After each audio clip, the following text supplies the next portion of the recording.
Una persona sin techo que muere en la calle nunca va a aparecer en la primera página de los buscadores de internet o de los noticieros. ¿Cómo hemos podido llegar a este nivel de indiferencia?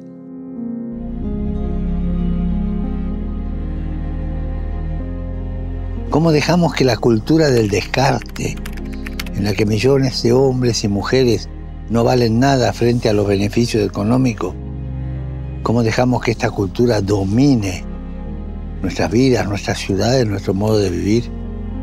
Se nos va a endurecer el cuello de tanto mirar al otro lado para no ver esta situación.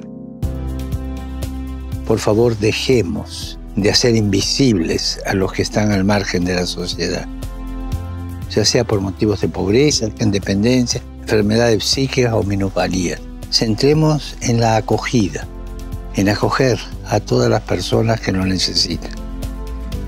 La cultura de la acogida, de recibir, de dar techo, de dar hogar, de dar amor, de dar calidez humana.